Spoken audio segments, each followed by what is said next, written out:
오늘 본문은 바울과 실라가 또 이 말씀 사역을 하다가 귀신을 내어줬다가 또 옥에 갇혔다가 또 하나님께서 구원해 주시고 또 상황이 역전되어서 오히려 간수들과 온 가정이 하나님을 믿고 또 이 로마의 시민자였던 것이 드러나면서 상황이 역전이 되고 있는 모습들을 우리가 보았습니다. 오늘 말씀을 읽으면서 몇 가지들을 같이 생각해보고 또 하나님의 일들을 묵상하기를 원하는데요. 첫 번째로 16절을 보니까 우리가 기도하는 곳에 가다가 이렇게 말씀이 있습니다. 바울과 실라가 그냥 아무 일이나 하러 가는 중이 아니라 이들이 기도하러 가는 중에 하나님의 역사들이 벌어지는 것이었습니다. 하나님의 역사는 그냥 아무한테나 갑자기 일어나는 게 아니라 흐름이라는 게 있습니다. 흐름. 큰 맥락 속에서 하나님의 일들이 이루어지는데 오늘 본문에서는 이렇게 표현하는 것이죠. 바울이 기도하러 가다가. 그래서 이 큰 흐름은 어떤 것입니까? 우리가 하나님의 일을 하러 가던 중에 꼭 기도하러 가는 것뿐만 아니라 하나님의 일을 행하여 가는 중에 또는 오늘 우리가 이 새벽에 기도하러 오는 중에 또 어떤 전도 지도자 학교를 들으려고 하는 그 마음 중에 그러니까 우리가 행하는 모든 일에는 어떤 목적성을 두고 있지 않습니까? 내가 무엇을 사러 어딘가에 굳이 방문을 한단 말이죠. 시간을 굳이 내어서 누군가를 또 만나러 간단 말이죠. 그러니까 이 영적인 일도 하나님을 만나러 또 하나님께 시간을 드리고 또 영적인 행위를 무엇인가 우리가 하려고 하는 그 흐름 속에서 하나님의 일들 또한 벌어지고 또 영적인 역사들도 일어나게 되는 것입니다. 여기에서의 본문의 의미는 또 단순히 기도하러 가는 그 영적인 행위 중에 뿐만이 아니라 확장시켜 나가 본다면은 지금 이 사도 바울과 실라가 어떤 과정 중에 기도하러 갔나요? 바로 큰 복음을 전하고 이방인들의 사역을 하고 있는 그 큰 맥락 속에서 또 기도하러 가다가 그러니까 기도하러 간다는 얘기는 작은 하나님 앞에서의 흐름이지만은 또 더 큰 맥락은 이들이 마음의 중심이 어떤 사역을 하고 있었죠? 하나님이 바라고 원하셨던 그 이방인에 대한 구원 사역, 전도 여행 중에 이 일들이 벌어지고 있는 것이죠. 그러니까 이들은 지금 하나님께서 이끌고 가고 계시는 큰 배 안에 속해서 하나님의 일을 행하다가 그 큰 그림 속에 있으면서 하나님의 일들이 벌어지게 되는 것입니다. 그러니까 우리가 만약에 하나님 안에 속하여 있지 않고 하나님께서 이끌어가고 있는 그 일에 속하지 않는다면 하나님께서 굳이 다른 일을 하고 있는 사람들에게 하나님의 놀라운 사역의 결과와 영적인 권위와 능력들을 굳이 주시진 않으십니다. 하나님이 큰 그림 속에 우리가 속해서 그 일을 행하여 가는 그 과정 중에 하나님의 일들이 나타나게 되는 거죠. 그러니까 우리가 하고 있는 일에 주님 일로 오세요가 아니라 하나님이 하고 있는 어떤 큰 그림 속에 동참하고 있을 때 그 일 안에서 역사가 일어난다는 것이죠. 가장 큰 예로 무엇이 있습니까? 모세의 일이죠. 모세의 일. 하나님께서 모세를 부르셨을 때 뭐라고 말씀하십니까? 내가 저 이스라엘 백성이 애굽에서 노동하면서 거기 안에서 노예같이 일하고 있는 그들의 음성을 듣고 내가 구원하기로 작정하였으니 내가 이제 너를 부르노라 하고 모세를 부르시지 않습니까? 하나님의 어떤 큰 사역에 모세를 불러서 동참시키고 모세가 거기에 동참하니까 10가지 기적을 보고 하나님께서 행하시는 일들이 놀라운 사역의 열매가 나타나는 것이죠.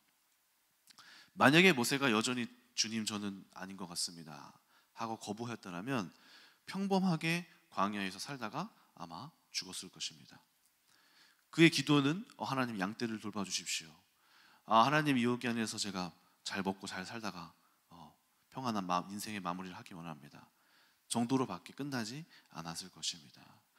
그런데 그 노년에도 하나님의 일에 동참할 때 그를 통하여서 지도력이 나타나고 또 광야에서의 일들, 홍해를 가르는 기적들, 그가 하나님의 일에 동참하고 있었기 때문에 그런 일들이 그에게 주어지게 된다는 것이죠. 아브라함도 어떻습니까? 하나님께서 찾아가셔서 내가 너에게 수많은 별들, 모래알과 같은 자녀들을 주겠고 너를 통하여 민족을 이루리라. 같이 가겠느냐 할 때 아브라함이 순종을 하여서 그 일에 동참을 했기 때문에 아브라함에게 하나님이 동행하시고 놀라운 역사의 일들을, 믿음에 커가는 일들, 많은 일들을 경험하게 된 것입니다.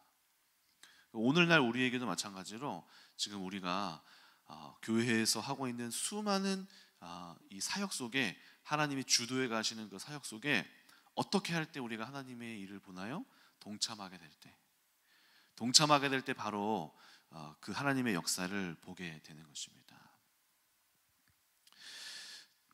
오늘날에도 우리 이제 요 안에서도, 교회 안에서도 큰 우리의 사역의 흐름이 있죠. 뭐 여러 가지 사역들도 있고 대안학교에서도 동참하신 분들도 많이 계시고 또 있지만은 제가 이제 몇 가지를 살펴봤을 때 교회 안에서 우리 교회적으로 행하여지는 중요한 사역이 있는데, 그것은 뭐냐면은 말씀 사역이에요. 말씀 사역. 하나님께서 일반 우리 성도님들, 꼭 전도사님들만이 말씀 사역하는 게 아니라 우리 평신도 사역자들, 우리 성도님들이 하나님의 사람으로서 하나님의 말씀을 전하는 그 사역이, 하나님 보시기, 하나님이 이 우리 교회를 통하여서 또 이루기를 또 원하시는 큰 사역의 큰 흐름 중에 하나가 바로 그 사역입니다. 그래서 이 사역 속에서 하나님이 순종하고 동참하고 그 안에 함께 할 때 말씀 사역을 하다 보니까 하나님께서 나에게 말씀을 통하여서 사람을 살리는 일을 주시고, 그 사람을 놓고 기도하다 보니까 치유의 은혜도 허락해 주시는 거예요. 그래서 우리가 해야 할 일들은 무엇입니까? 이 사역 속에 적극적으로 동참하는 것이죠. 그래서 그의 나라와 그의 의를 구하라. 그리하면 이 모든 것을 더하시리라. 하나님이 기뻐하시는 일, 또 하나님이 원하시는 일, 또 소중히 생각하시는 일에 먼저 중심을 두고, 우리가 또 일상도 살아가지만은 저는 이것을 무게중심이라고 표현해요. 이것은 하고 그럼 이것은 하지 말라는 말입니까? 이게 아니라, 저도 제가 이렇게 서 있잖아요. 그러면은 왼다리에 무게중심을 두면은 약간 기울지만 두 다리가 저를 지탱하고 있잖아요. 오른쪽으로 중심을 두면은 중심을 두면서 또 지탱하고 있잖아요. 그렇죠? 왼쪽을 하나님의 일이라고 생각하고 오른쪽을 나의 일상이라고 생각한다면 두 다리로 서 있지만 무게중심만 옮겨줘도 이것이, 여기에 우리가 두 다리를 하나를 놓고 하나를 선택하는 게 아니라 어느 어딘가에 더 힘을 주고 중심적으로 내 마음에 무게중심을 두느냐, 하나님이 이것을 보신다는 거죠. 우리의 삶에서도 우리의 무게중심을 하나님의 사역 속에 하나님의 일을 하겠다라는 마음의 중심을 두면서 일상을 살아간다면은 하나님이 그 중심을 보시고 하나님의 일들을 허락하시면서 그 일들을 해나가게 되는 것입니다. 그러므로 하나님께서 우리에게 원하시는 것은 이 중심의 문제입니다. 중심의 문제. 그의 나라와 그의 일을 구하라. 그리하면 이 모든 것을 더하시리라. 그러면 이거를 하고 이걸 하지 말란 말입니까? 이것이 아니라는 것이죠. 여러분들의 중심을 받으시고 하나님의 사역에 얼마나 내가 관심이 있는가, 아니면 내가 나의 삶 속에 내 그냥 과정만 더 잘 되고 하는 것에 관심이 있는가, 이것을 보시되 이 중심만 바꿔도 우리의 삶의 방향이 굉장히 많이 바뀌게 될 것인데, 하나님이 이것을 통하여서 우리 사역 속에 들어오기를 원하시고, 또 그렇게 될 때 사람을 만나게 되었을 때도 단순히 친해져야지가 아니라 저 사람에게 어떤 말씀을 하나님께서 하기를 원하시지, 어디를 가서 누구를 만나도 내가 이 안에서 하나님이 어떠한 만남을 주셨지, 이렇게 되는 거예요. 그 안에서 하나님께서 열매를 주시고 또 많은 이 변화들을 주실 것입니다. 또 이 말씀을 보니까 귀신 들린 여종이 나타납니다. 17절에 보니까 16절 후반부에 귀신 들린 여종 하나가 주인들에게 큰 유익을 주는데 바울을 따라와서 이르되 이 사람들은 지극히 높은 하나님의 종으로 구원의 길을 너희에게 전하는 자다. 그러자 계속해서 끊임없이 이런 말을 하면서 괴롭히니까 사도 바울이 그 귀신에게 이르되 예수 그리스도의 이름으로 나오라 하니 즉시 나오게 되었습니다. 그런데 여기에서 우리가 주목할 것은 뭐냐면은 19절 여종의 주인들이 자기의 수익의 소망이 끊어진 것을 보고 이렇게 얘기합니다. 이 본문을 보는데 저는 여기 안에서 어떤 무엇을 보냐면은 이 귀신 들린 여종이 귀신 들림을 받아서 막 이렇게 드러나게 딱 봐도 귀신 들렸구나 할 정도의 이런 행위를 막 하잖아요. 그래서 사도 바울이 이렇게 그것을 보고 이 귀신을 쫓아내는 사역을 하는데, 저는 그 뒷절에 더 크게 역사하는 이 귀신 사단의 세력을 봅니다. 무엇입니까? 바로 그 귀신 들린 여자를 데리고 다니면서 돈벌이를 하는 그 주인들이 더 큰 사단의 종로로 사는 사람들이구나. 그거 보십시오. 19절요. 여종의 주인들은 자기의 수익의 소망이 끊어진 것을 보고 상인들에게 끌고 가서 20절, 이 사람들이 유대인인데 우리의 성을 심히 요란하게 하여서 로마 사람인 우리가 받지도 못하고 행하지도 못할 풍속을 전한다. 이렇게 얘기합니다. 또 22절요. 우리가 일제히 일어나 고발하니 상관들이 옷을 찢어 벗기고 매로 치라. 갑자기 이 사람에 대한 올바른 판단도 없이 곧바로 이 사람들을 옥에 가두는 일이 벌어지는데, 이런 일이 한두 번이 아닌 거겠죠. 이미 이 사회, 이 공동체 안에, 이 로마의 요 지역 안에는 어떤 절차도 없고 그냥 장악하여서 알아서 돈을 얼마 주고 가두라 하면은 그 상인들이 힘을 가진, 돈을 많이 가진 사람들이 힘을 갖고 얘기하면은 돌아가는 그 구조가 되어 있는 거죠. 그러니까 단순히 우리가 봐야 할 것은 무엇입니까? 누군가가 귀신 들려서 저 사람이 귀신 들린 사람이구나 라고만 볼 게 아니라, 우리가 봐야 할 영적인 사단의 권세의 영역은 이런 것들을 보는 거예요. 지금 이 사회 안에 이 구조 안에 펼쳐져 있는 이 부정직함, 그냥 돈으로만 보고 한 여종이 자유함을 얻었고 귀신에 들린 곳에서 살아나게 되었으면서 그것을 축하해 주지도 못하고 오히려 내 돈벌이가 되지 못했으니 이 사람들을 더 쳐라 하는 그 사람들의 생각 속에 이미 꽉 박혀 있는 그 영적인 사단의 더 큰 괴휼과 그 영적인 권세들, 사단의 악한 자들의 악한 영의 권세를 볼 수 있는 눈이 우리가 있어야 되는 거예요.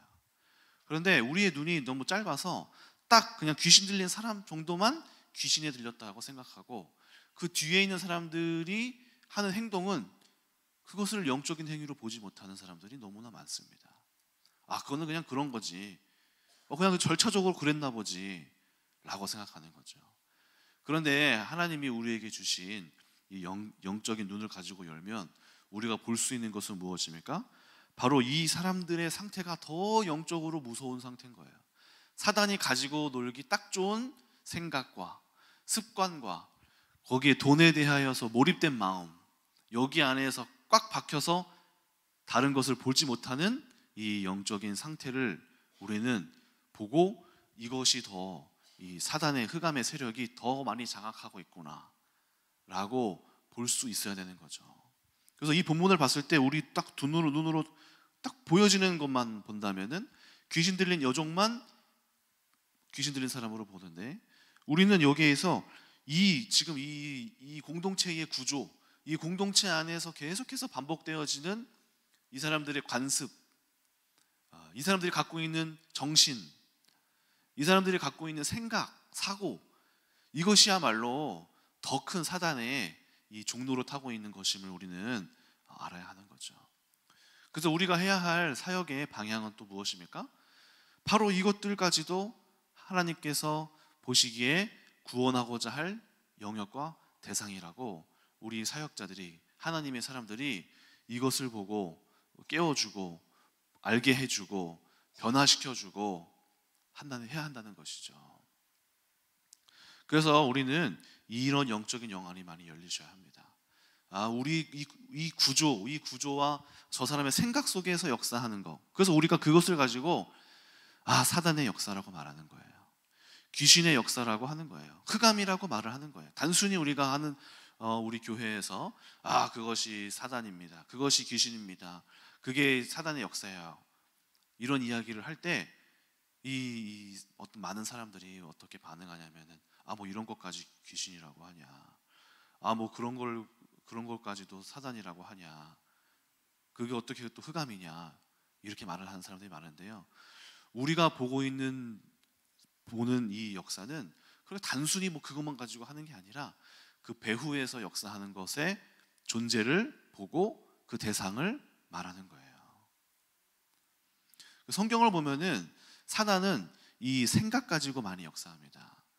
아담과 하와가 타락할 때 귀신이 들어가서 거기에서 아담과 하와 속에 들어가서 한 게 아니고 어떻게 했나요?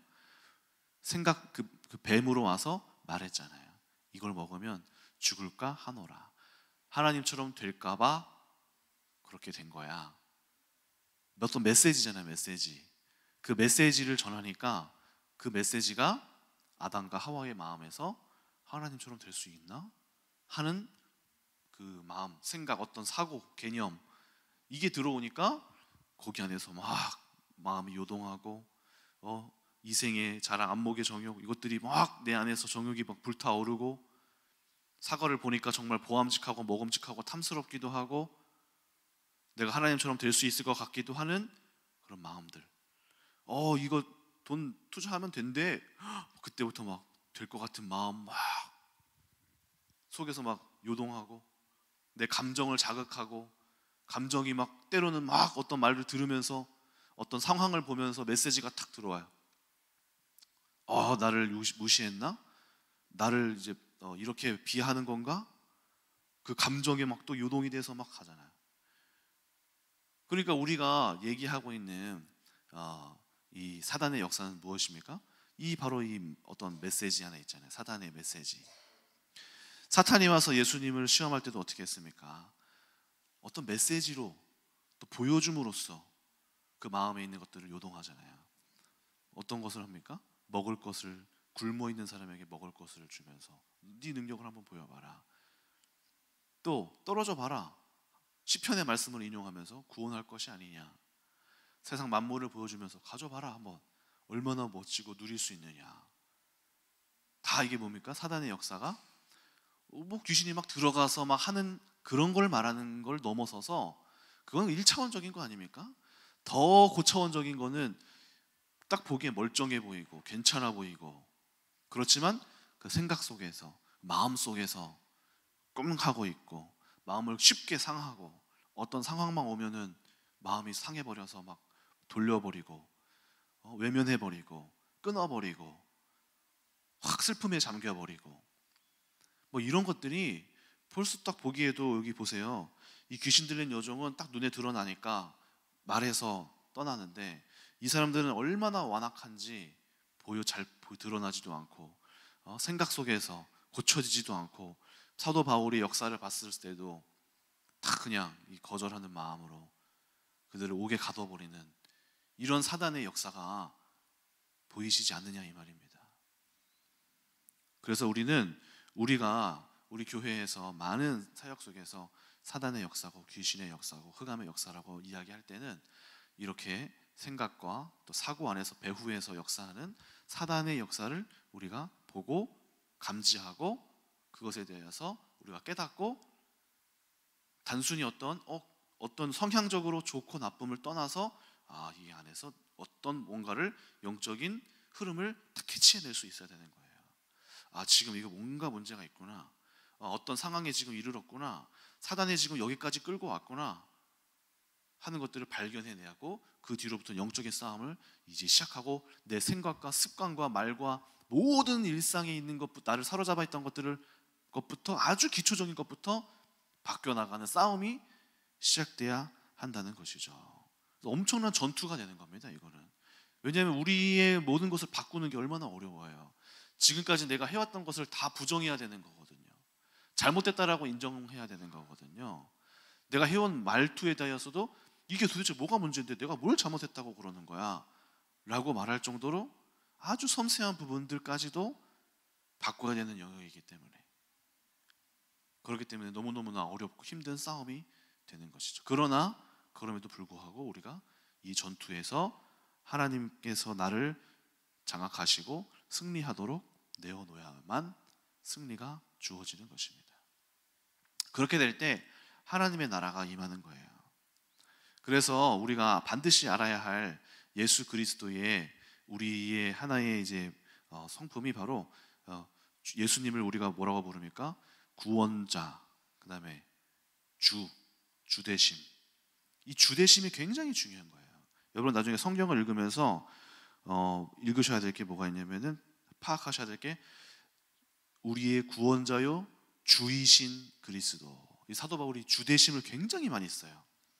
이것이 무엇을 의미합니까? 주대심, 주인대심. 이것이 무엇을 의미하죠? 우리를 완전히 예수께서 장악하심. 나의 모든 삶의 영역에서 예수께서 나를 사로잡으심. 우리의 가정에서도 내가 막 드러나는 게 아니라 나의 습관대로, 내 마음의 감정대로, 내가 생각하는 대로 막 혼자 막 빠져가지고 거기 안에 드러나는 게 아니라 예수님께서 통치해 가심, 성령께서 나를 장악하심, 나의 모든 감정과 생각과 사고하는 모든 것까지 사로잡으심. 그렇게 될 때 하나님의 열매가 나타나는 거예요. 그 안에 하나님의 나라가, 하나님이 주인된 나라가 나타나서 하나님의 역사가 그 가운데서 일어나게 되는 거죠.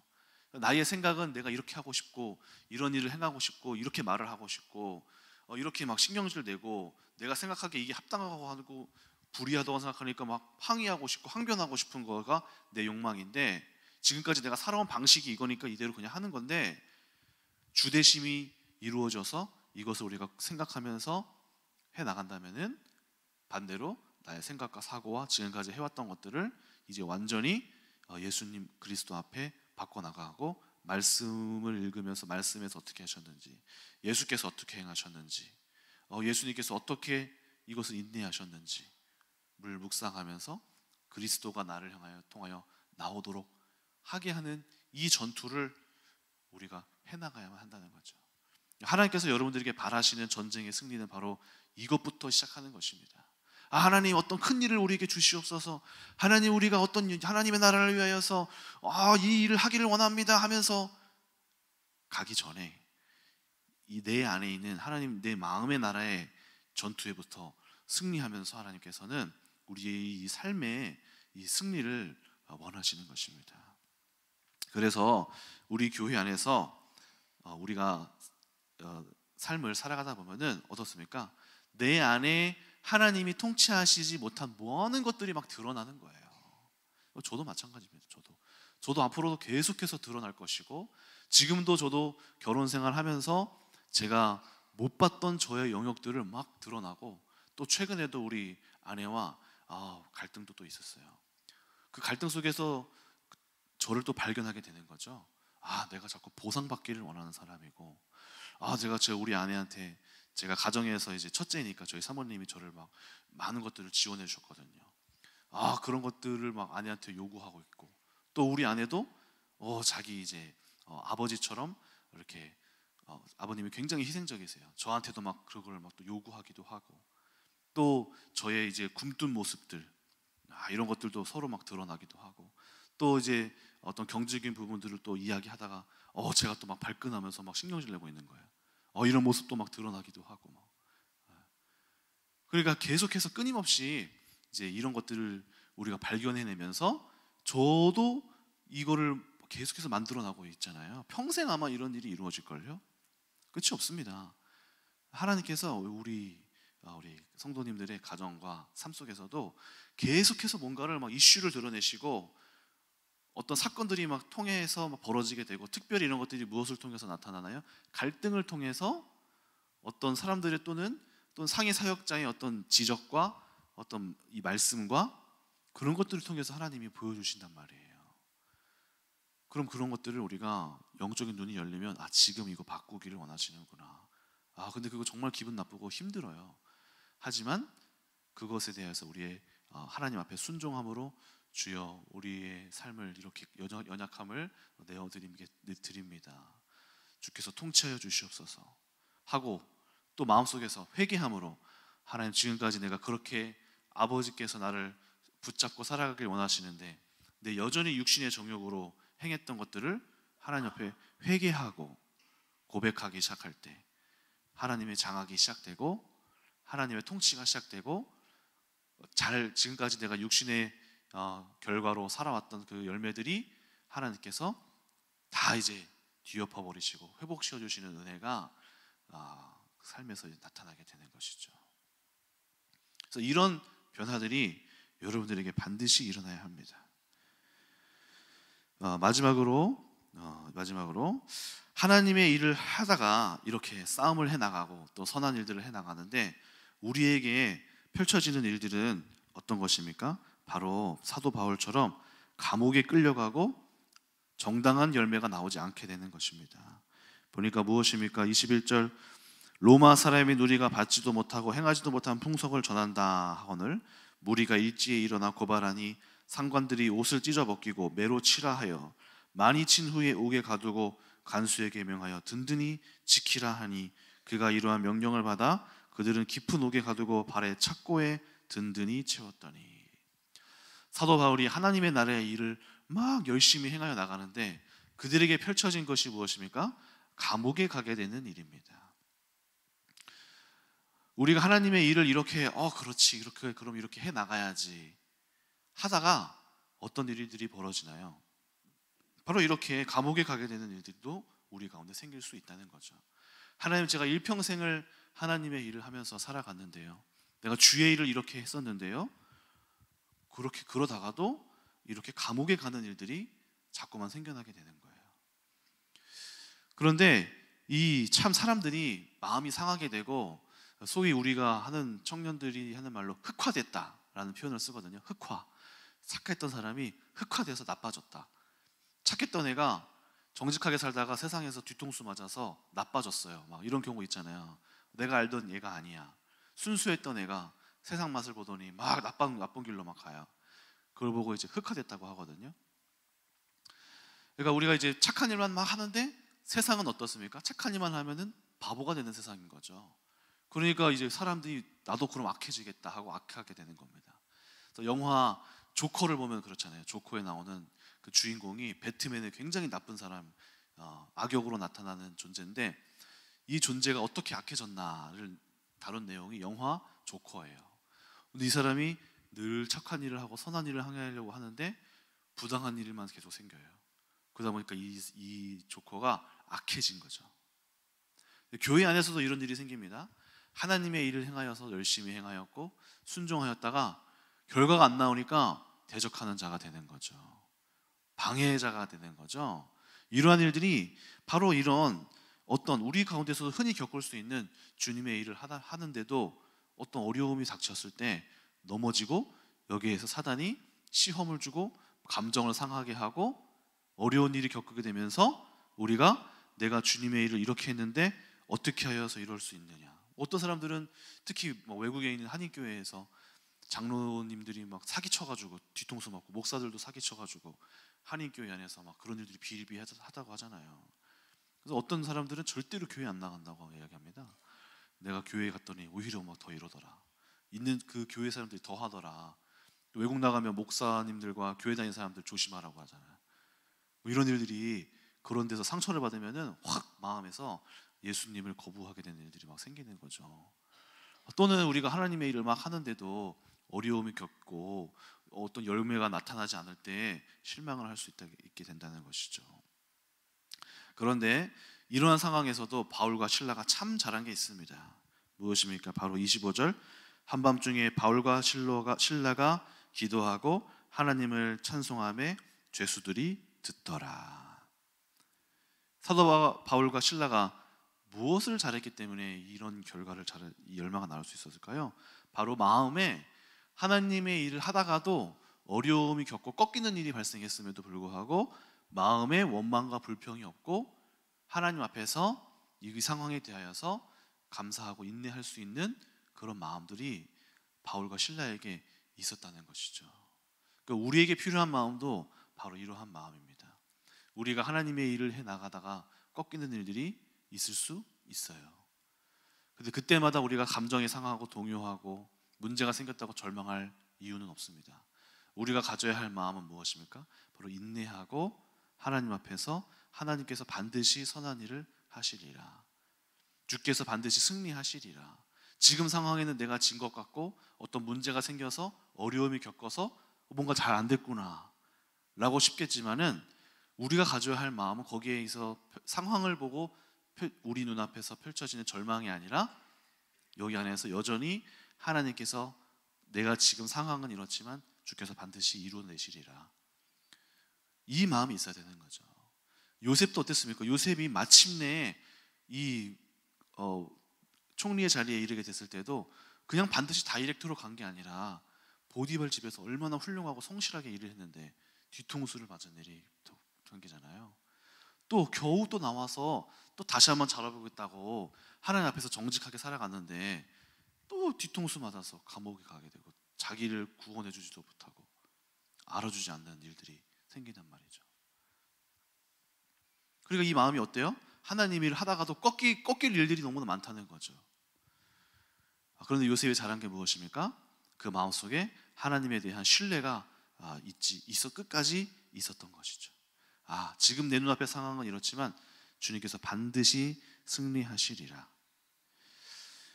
아직 끝나지 않았다 하는 말을 우리 마음속에 깊이 새겨야 합니다. 이런 말이 있습니다. 전투에서 지고 전쟁에서 이겼다. 이런 말들이 전쟁사에서 흔히 있는 말인데요, 독일군이 전투에서 굉장히 많은 승리를 했습니다. 그런데 전쟁에서 졌습니다. 일본군도 그때 당시에 세계대전 때 전투에서 굉장히 많이 승리했습니다. 그런데 전쟁에서 졌어요. 이게 무엇을 의미합니까? 전투는 사소한 우리 어떤 일어나는 작은 어떤 격전을 의미하죠.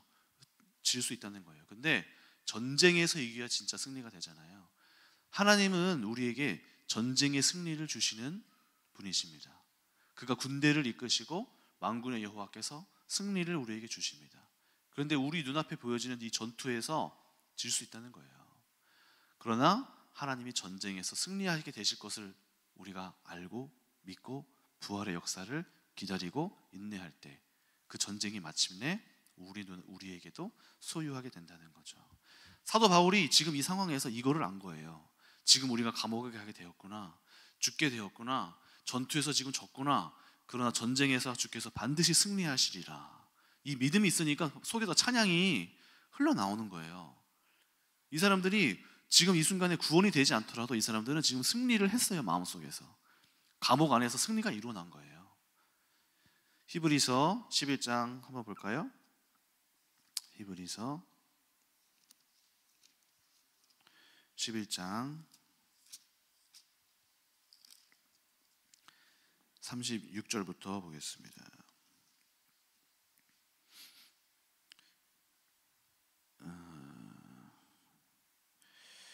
또 어떤 이들은 조롱과 채찍질 뿐 아니라 결박과 옥에 갇히는 시련도 받았으며 돌로 치는 것과 톱으로 켜는 것과 시험과 칼과 죽임을 당하고 양과 염소의 가죽을 입고 유리하며 궁핍과 환난과 학대를 받았으니 이런 사람은 세상이 감당하지 못하느니라. 그들이 광야와 산과 동굴과 토굴에 유리하였느니라. 이 사람들은 다 믿음으로 말미암아 증거를 받았으나 약속된 것은 받지 못하였으니 이는 하나님이 우리를 위하여 더 좋은 것을 예비하였은즉 우리가 아니면 그들로 온전함을 이루지 못하게 하려 하심이라. 이 사람들이 여기서 이 히브리서에서 말하는 게 뭡니까? 이 믿음에 대한 승리를 말하는데, 하나님의 일을 하다가 죽은 사람들, 이 사람들은 승리를 못 받네요. 죽어버렸으니까. 그런데 이 사람들을 향하여서 뭐라고 말씀하시나요?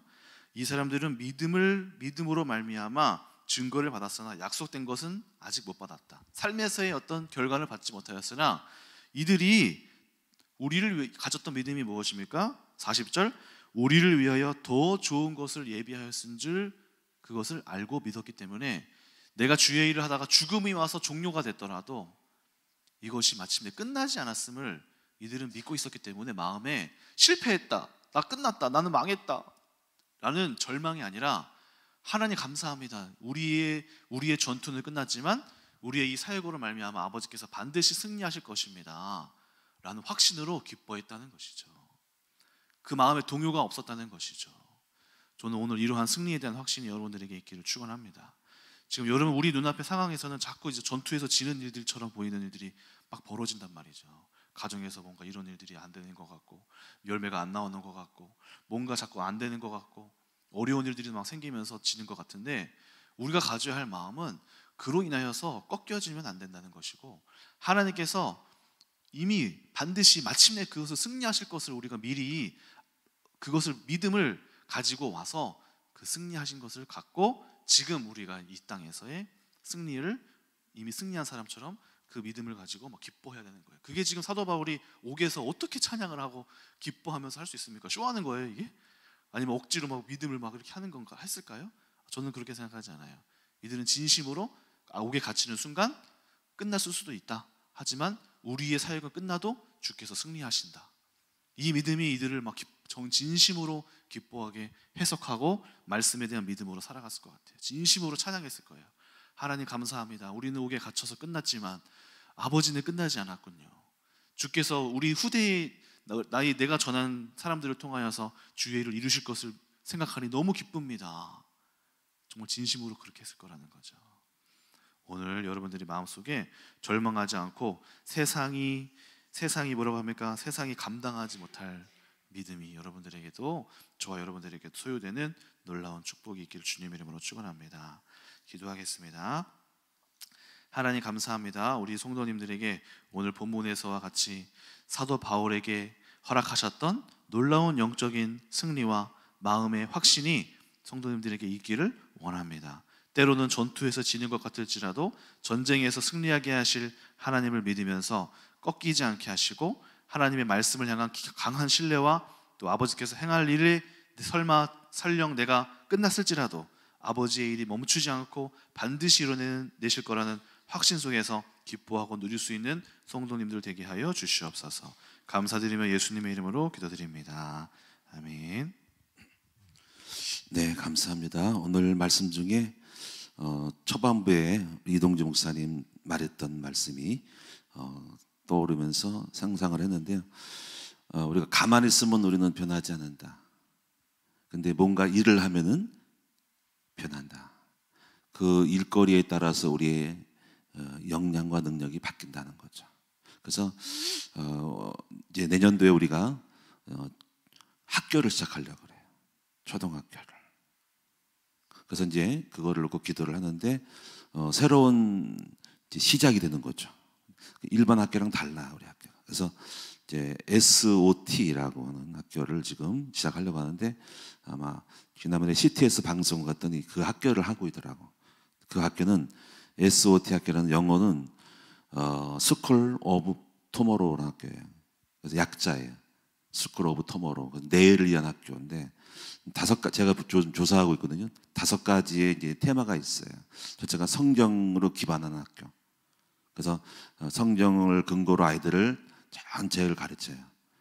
두 번째는 개별화 학습. 각각의 아이들에게 맞는 어떤 진단을 통해 가지고 맞춤 교육을 해요. 그다음에 자기주도 학습. 이 자기주도 학습을 통해서 우리 아이가 스스로 공부하게 만들고, 그다음에 성품 교육.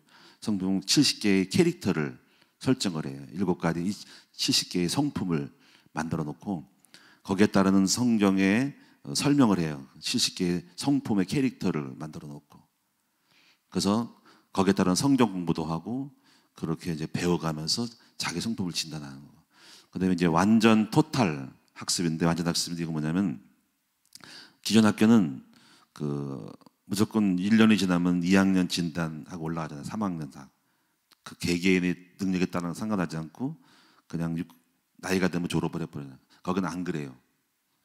그래서 거기는 일정의 수준에 도달해야만이 졸업을 할 수가 있다.